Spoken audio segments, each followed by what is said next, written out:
법조팀 우종환 기자와 이 내용 뉴스 추적해 보겠습니다. 어서 오십시오.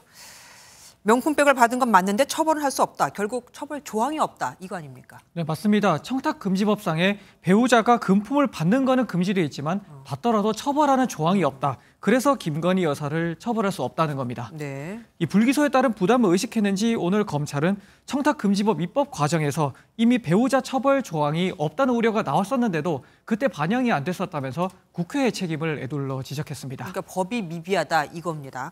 그러면 그렇게 단순한 이유면 결론을 빨리 내릴 수도 있었던 거 아닙니까? 왜 이렇게 수사가 길어진 거죠? 이게 윤석열 대통령 수사와 연결되기 때문입니다. 이 설사 김 여사는 처벌하지 않더라도요. 이 명품백을 받은 게 대통령 직무와 관련이 있다. 이렇게 되면은 대통령의 신고 여부를 또 따져야 하는 상황이 됩니다. 때문에 수사팀은 최재형 목사가 줬던 명품백이 대통령 직무와 관련이 있는지도 판단할 필요가 있었습니다. 그 결과 대통령 직무와 관련이 없다고 판단하고 김 여사뿐만 아니라 윤 대통령 역시 혐의가 없다라는 결론을 내렸습니다. 그런데 직무 관련성이 없다는 결론이 나온 게 아이러니하게도 최재형 목사의 진술 때문이라면서요. 네, 맞습니다. 이 명품백을 준 당사자였던 최 목사 스스로 직무 관련성이 없다 이렇게 말했었기 때문입니다. 네. 이는 지난 5월에 MBN 취재로 드러났었던 부분입니다.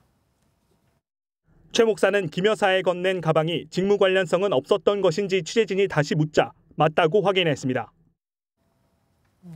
처음에는 직무와 관련한 청탁이 아니라 단순한 선물이었다라고 검찰에서도 진술하고 본인이 문건에서도 그렇게 적어놨다가 나중에는 직무 관련성이 있었다 이렇게 입장을 바꾸게 됩니다. 네. 이런 점만 봐도 검찰은 직무 관련성이 있다고 볼 근거가 약하다고 판단했습니다. 그런데 검찰 수사심의위에서는 이 최 목사는 기소를 해야 한다고 결론이 나왔잖아요. 검찰이 이에 반하는 결론을 내린 이유가 뭡니까? 이 수사팀은 당시 수심위 판단이 8대7로 거의 반반으로 갈렸다는 점을 강조했습니다.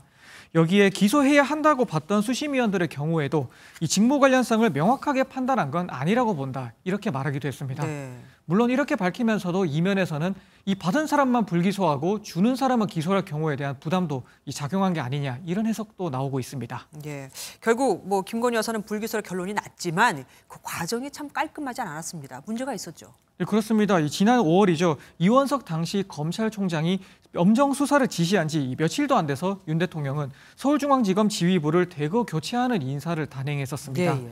결국 새로 꾸려진 수사팀은 김 여사를 검찰청사로 부르는 대신에 제3의 장소에서 조사를 진행했죠. 네. 그리고 이를 당시 이 총장에게 사후 보고를 하면서 검찰 내부 갈등으로 번지기도 했었습니다. 맞습니다. 당시 수사팀이 휴대전화를 반납했다 이런 논란도 나왔었죠.